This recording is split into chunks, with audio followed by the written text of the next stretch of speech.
La vida rara vez se parece a lo que prometieron cuando éramos demasiado jóvenes para desconfiar. En algún punto, casi siempre silencioso, la narrativa optimista comienza a agrietarse. El esfuerzo no garantiza recompensa, la bondad no protege del golpe inesperado, la planificación no impide el colapso. Y entonces surge esa frase dura, casi obscena, de tan honesta. La vida es una mierda y luego te mueres. No como un chiste, sino como una constatación amarga de quien ya intentó creer en versiones más hermosas y fue devuelto a la realidad sin delicadeza.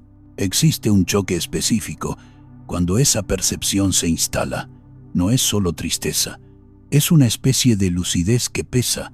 Camus hablaba del absurdo como ese enfrentamiento entre el deseo humano de sentido y la indiferencia del mundo. La frase cruda sobre la vida resume ese absurdo sin adornos. No pide comprensión, no ofrece consuelo, solo describe el escenario.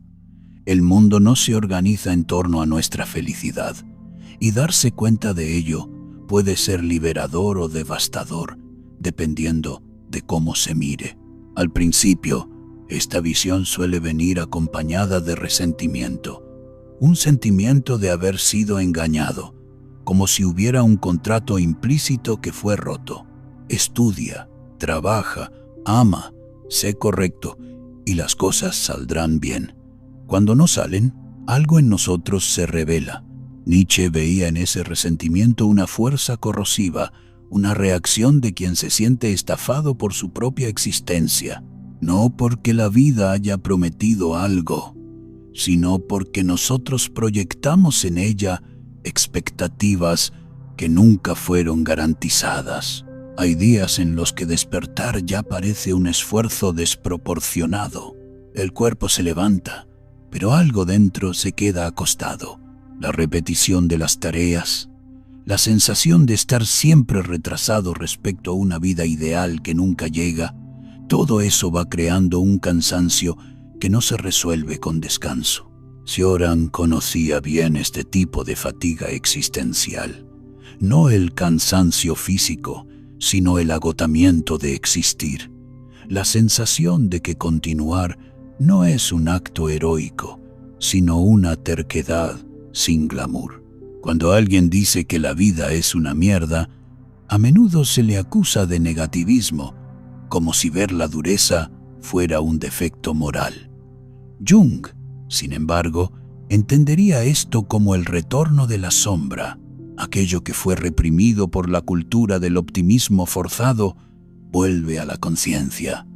El dolor, el fracaso, la frustración, la sensación de insignificancia.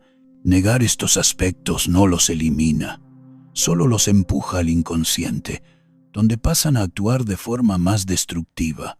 Existe también una soledad peculiar en admitir esta visión. No todo el mundo está dispuesto a mirar la vida sin filtros. Hay una presión constante por mantener una postura positiva, productiva, agradecida. Cuestionar esto es casi un acto de herejía social. Pero la honestidad brutal tiene un costo. Te ves separado de aquellos que aún necesitan creer que todo sucede por una razón reconfortante. Camus diría que esa separación es el precio de la lucidez. El problema no es reconocer que la vida es dura. El problema es cuando esa percepción se transforma en parálisis, cuando la frase deja de ser una constatación y se vuelve una sentencia. Nietzsche advertía sobre el peligro del nihilismo pasivo, aquel que concluye que si nada tiene sentido, entonces nada vale el esfuerzo. Pero él también distinguía esto de un nihilismo activo que destruye ilusiones para abrir espacio a una afirmación más honesta de la existencia, incluso sin garantías. La muerte, cuando se coloca al final de la frase, no es solo un detalle biológico. Funciona como un recordatorio constante de la finitud. Todo lo que hacemos está condenado a terminar. relaciones, proyectos, identidades. Jung veía en la conciencia de la muerte un elemento esencial del proceso de individuación, no para generar desesperación, sino para arrancar al individuo de la superficialidad. Cuando se sabe que el tiempo es limitado, ciertas mentiras internas se vuelven más difíciles de sostener. Hay momentos en los que la vida parece una acumulación de pequeñas derrotas. No grandes tragedias, sino desgastes continuos, expectativas que no se cumplen, esfuerzos que pasan desapercibidos, afectos que se enfrían. Esta acumulación crea una sensación de injusticia difusa. Cioran diría que la lucidez extrema no trae esperanza, pero trae precisión. Dejas de esperar que la vida sea justa y comienzas a verla como es, un campo de fuerzas indiferentes donde, ocasionalmente, sucede algo bello. El error común es pensar que reconocer esto significa rendirse a todo, como si la alternativa al optimismo ingenuo fuera el cinismo absoluto. Camus proponía otra vía, la rebelión consciente, no la rebelión que destruye por odio, sino la que se niega a mentirse a sí misma, continuar viviendo sin apelar al sentido trascendente, sin promesas de recompensa futura, pero con una intensidad que nace precisamente de la ausencia de garantías. Cuando se dice que la vida es una mierda, muchas veces lo que se está rechazando es la obligación de fingir entusiasmo, es el cansancio de las narrativas motivacionales que ignoran el sufrimiento real. Jung comprendería esto como un intento de la psique de restaurar el equilibrio. El exceso de luz ciega tanto como la oscuridad. Integrar la visión sombría no significa vivir deprimido, sino vivir íntegro. Hay una extraña libertad en abandonar la expectativa de que todo tiene que salir bien. Cuando se acepta que el fracaso es parte estructural de la experiencia humana, algo se relaja internamente, no porque el dolor desaparezca, sino porque deja de ser interpretado como un error personal. Nietzsche hablaba del amor fati como la capacidad de afirmar la propia vida exactamente como es, incluyendo sus aspectos más crueles. Eso no es resignación, es apropiación. La muerte al final de la frase no tiene por qué ser solo una amenaza. También funciona como el límite que da contorno. Sin un final, todo se volvería insoportablemente vago. El problema no es morir, es vivir como si hubiera un tiempo infinito para posponer lo esencial. Cioran, a pesar de su obsesión con la muerte, entendía que pensar en ella con lucidez podía intensificar la experiencia del presente, no anularla. En muchos momentos, continuar parece un acto sin un sentido claro, y tal vez lo sea. Camus imaginaba a Sísifo empujando su piedra eternamente, no porque creyera en un propósito final, sino porque encontraba dignidad en el acto mismo. Hay una dignidad similar en quien despierta, trabaja, siente, yerra e insiste, incluso sin una narrativa grandiosa que justifique todo eso. La frase es brutal, porque prescinde del consuelo.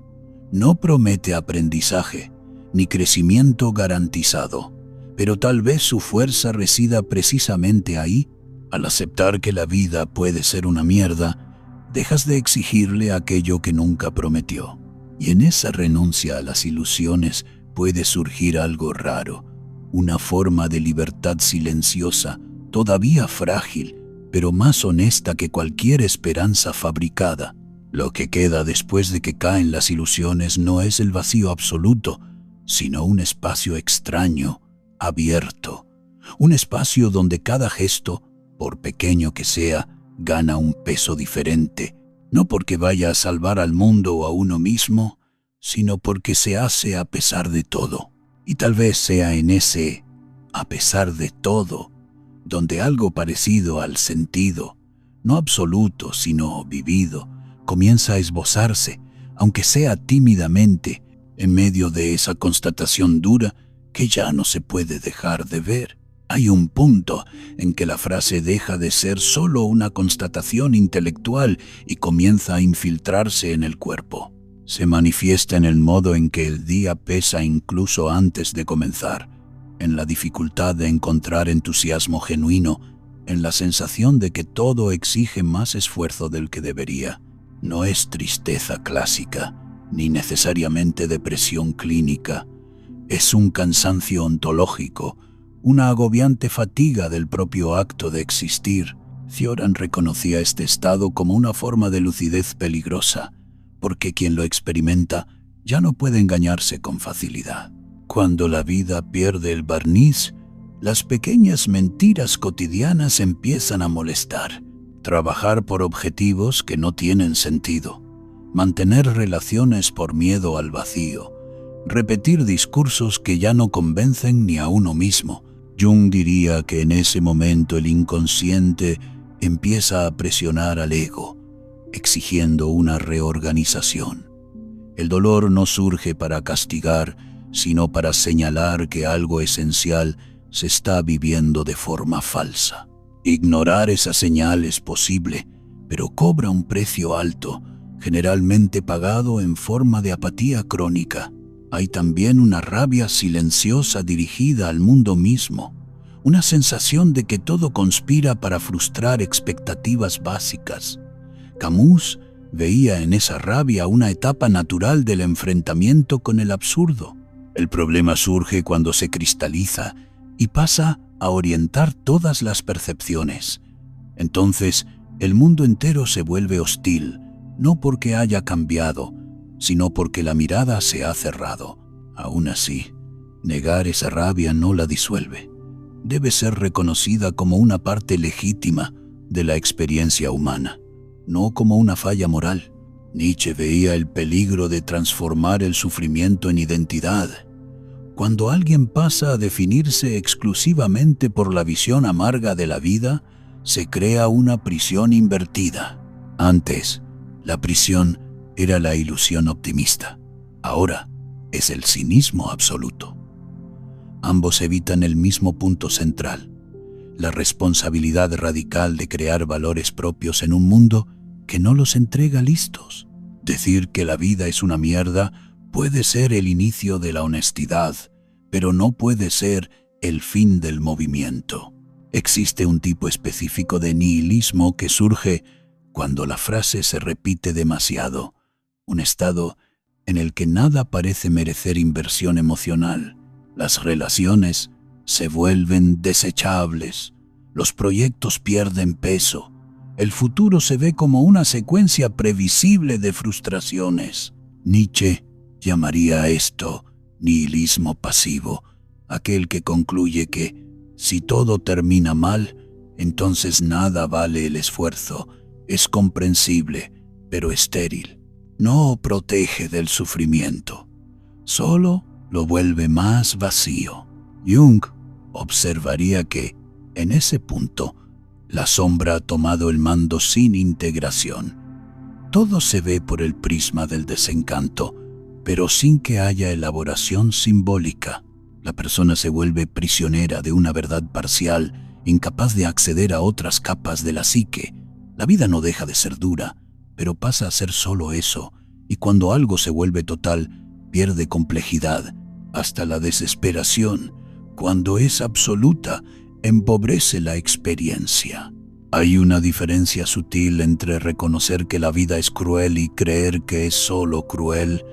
Camus insistía en esa distinción. El absurdo no elimina la posibilidad de intensidad, solo elimina las garantías. Todavía hay momentos de belleza, de conexión, de silencio habitable, pero no vienen como recompensa, surgen como accidentes. Quien exige que justifiquen todo se frustra de nuevo. Quien los acepta como rarezas tal vez logre experimentarlos con más presencia. La muerte, siempre al acecho al final de la frase, también cambia de significado con el tiempo. Al principio, aparece como amenaza, como fin injusto de todo esfuerzo. Después, puede convertirse en un horizonte constante que relativiza muchas angustias. Jung veía la segunda mitad de la vida como un periodo en que la psique naturalmente se vuelve hacia la finitud. Resistirse a ello genera angustia. Dialogar con ello puede generar profundidad, no serenidad plena, sino una gravedad más madura. Cioran jamás romantizó esa gravedad.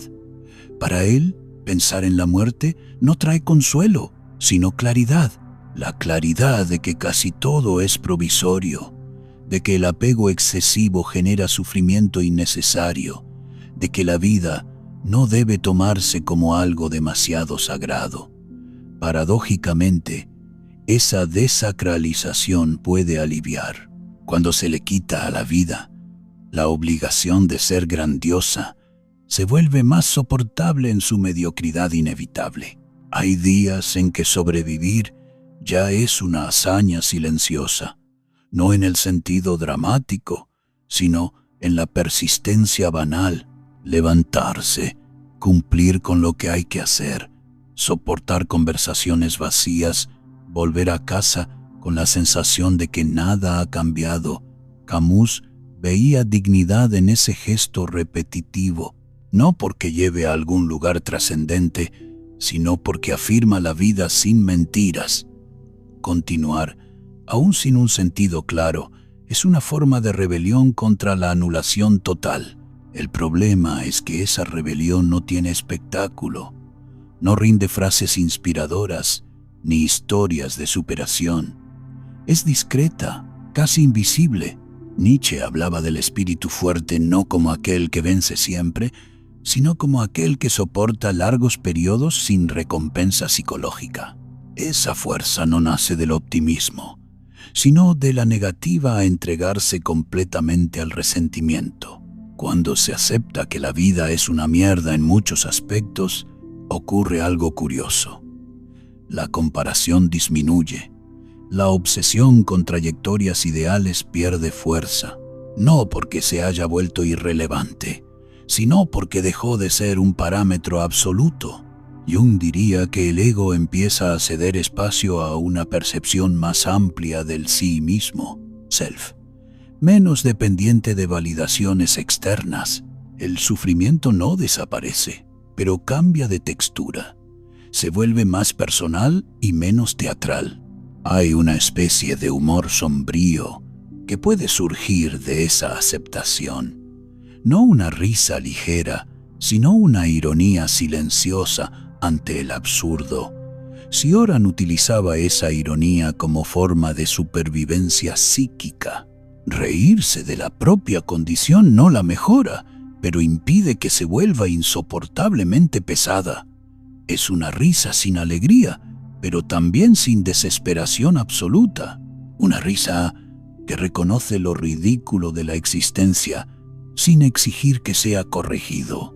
El tiempo, en este contexto, no cura, desgasta. Y en ese desgaste, ciertos dolores pierden intensidad, no porque hayan sido resueltos, sino porque ya no encuentran tanta resistencia. La lucha constante contra la realidad cansa más que la realidad misma. Camus entendía esto al hablar de la aceptación lúcida. No aceptar en el sentido de estar de acuerdo, sino de dejar de gastar energía intentando negar lo que es estructural. Cuando la frase deja de provocar choque y pasa a acompañar el pensamiento cotidiano, surge una pregunta silenciosa: ¿qué hacer con esto? No en el sentido de un plan o solución, sino de postura. Nietzsche respondería que, si nada tiene un sentido dado, todo se vuelve materia prima para la creación. No una creación grandiosa necesariamente, sino la creación de pequeñas formas de soportar, de habitar el mundo con menos ilusiones. Esa creación no elimina el sufrimiento, sino que lo reorganiza.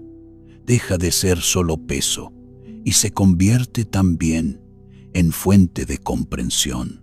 Jung creía que la conciencia se expande precisamente en los momentos en que las antiguas estructuras fallan. Que la vida sea una mierda no es el fin del camino psicológico. Puede ser el inicio de una relación menos infantil con la existencia, más trágica, más honesta, menos dependiente de promesas vacías. Y así, poco a poco, la frase deja de ser un grito y se transforma en un trasfondo. Ya no domina cada pensamiento, pero tampoco desaparece.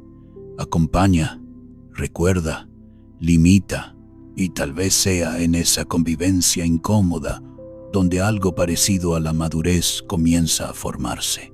No una madurez serena, sino una que sabe que seguir viviendo es un acto sin garantías, sostenido solo por una decisión renovada diariamente, incluso cuando nada parece justificar ese esfuerzo.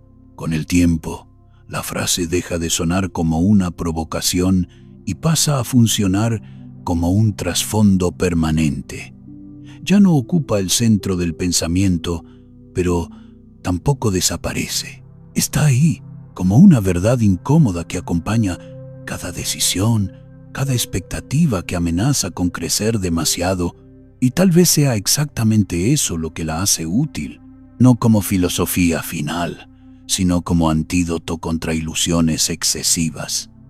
Cuando se sabe que la vida puede ser brutal y que el final es inevitable, ciertas mentiras pierden fuerza antes incluso de instalarse.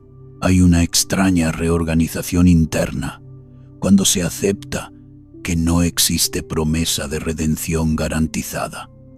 La necesidad de probarse constantemente disminuye. El deseo de impresionar, de vencer narrativas ajenas, de justificar la propia existencia con conquistas visibles, empieza a perder urgencia. Jung hablaría aquí de un debilitamiento saludable de la persona. Cuando la máscara social deja de ser la principal fuente de identidad, algo más silencioso empieza a formarse por debajo, algo menos dependiente de la mirada externa. Esto no trae felicidad en el sentido común. No hay euforia, ni sensación de misión cumplida. Lo que surge es una sobriedad emocional, una capacidad mayor de sostener días comunes sin exigir que sean especiales. Nietzsche probablemente diría que esto se aproxima a una forma más alta de fuerza, aquella que no necesita recompensas constantes para continuar, una fuerza que no se alimenta de esperanza, sino de resistencia lúcida. La muerte, en esta etapa, ya no es solo una amenaza futura, se convierte en un límite integrado. No es algo en lo que se piense todo el tiempo, sino algo que da contorno al tiempo.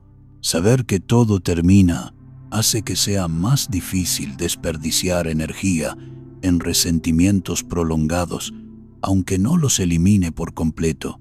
Cioran jamás creyó que la conciencia de la muerte nos hiciera mejores, pero reconocía que nos hacía menos ingenuos, y tal vez eso ya sea mucho. La vida sigue siendo injusta, desproporcionada, a menudo cruel. Personas buenas sufren sin motivo, esfuerzos sinceros fracasan, encuentros importantes se pierden. Nada de esto se resuelve con aceptación filosófica, pero la diferencia está en la relación con esa constatación. Antes, paralizaba o revelaba. Ahora, simplemente acompaña, como un peso conocido, que ya no sorprende tanto. Camus diría que el absurdo no desaparece, pero puede cargarse con menos asombro. Existe una forma de paz extraña en esto. No una paz cómoda, sino una tregua interna. La lucha contra la idea de que la vida debería ser otra cosa cesa poco a poco. Y cuando esa lucha cesa, sobra energía para vivir lo que existe, no lo que fue prometido. Pequeños momentos ganan densidad, no porque sean mágicos, sino porque son reales. Un silencio soportable, una conversación honesta, un instante de atención plena sin trascendencia. Jung creía que la individuación no conduce a la felicidad, sino a la totalidad. Y la totalidad incluye aceptar que la vida conlleva un sufrimiento estructural. Integrar esto no significa volverse amargo, sino volverse menos fragmentado. La persona ya no necesita dividirse entre el discurso optimista público y la desesperación privada. Hay una coherencia nueva, aunque sea sombría, y esa coherencia reduce el desgaste interno. Nietzsche hablaba de la capacidad de decir sí a la vida incluso cuando no ofrece razones claras. No un sí entusiasmado, sino un sí firme, casi testarudo. Seguir viviendo no porque todo tenga sentido, sino porque desistir de vivir tampoco ofrece sentido alguno. Ese sí no necesita ser declarado. Se manifiesta en gestos pequeños. Seguir creando, trabajando, sintiendo, aun sabiendo que todo eso es transitorio. La frase «y luego te mueres» deja de ser solo un cierre pesimista y pasa a funcionar como un recordatorio de proporción. Ningún dolor dura para siempre, pero ninguna alegría tampoco. Todo está en movimiento, todo se disuelve. Esto puede generar angustia o alivio dependiendo del momento. Cioran diría que la conciencia de esta impermanencia impide tanto el desespero absoluto como la esperanza ingenua. Mantiene al individuo suspendido entre dos extremos igualmente peligrosos. En lo cotidiano, esto se traduce en una postura menos reactiva. Las frustraciones todavía duelen, pero ya no exigen explicaciones grandiosas. Se reconocen como parte del paquete. La vida no se vuelve mejor, pero se vuelve más previsible en su imprevisibilidad. Y paradójicamente, esto reduce el choque. Cuando no se espera justicia, la injusticia hiere menos profundamente, aunque siga siendo injusticia. Hay algo profundamente humano en continuar incluso sin garantías, no como virtud moral, sino como hecho bruto. Las personas siguen viviendo, a pesar de todo, a pesar de la lucidez, a pesar de la muerte al frente. Camus veía en esto una especie de grandeza discreta, no la grandeza de los héroes, sino la de quienes empujan su piedra cotidiana sin creer que algún día se quedará en la cima. Poco a poco, la frase pierde el tono de denuncia y se vuelve casi demasiado descriptiva como para generar una revuelta constante. No explica la vida, pero la delimita. Dentro de ese límite, cada uno encuentra sus propias formas de soportar, crear, descansar. No hay fórmula universal. Jung sabía que cada trayectoria psíquica es singular. Lo que para uno es insoportable, para otro es solo parte del camino. Comparar sufrimientos se vuelve inútil cuando se acepta que todos están, de alguna forma, lidiando con la misma condición básica. Y tal vez sea eso lo que quede al final. No una respuesta definitiva, ni una solución elegante, solo una disposición interna más honesta. La vida puede ser una mierda en muchos aspectos, y eso no impide que todavía sea vivida con atención, con cierta ironía, con momentos de presencia real, no porque ella mejore, sino porque la relación con ella cambia. Continuar entonces deja de ser un proyecto y se convierte en un hábito consciente, un hábito extraño, sin promesas, sostenido más por la lucidez que por la esperanza. Y en ese hábito, repetido día tras día, algo parecido al sentido, frágil y provisorio, puede surgir no como verdad absoluta, sino como experiencia vivida. Aún sabiendo que todo termina, Aun sabiendo que nada garantiza la redención, aún así, continuar parece ser, silenciosamente, el gesto más humano posible.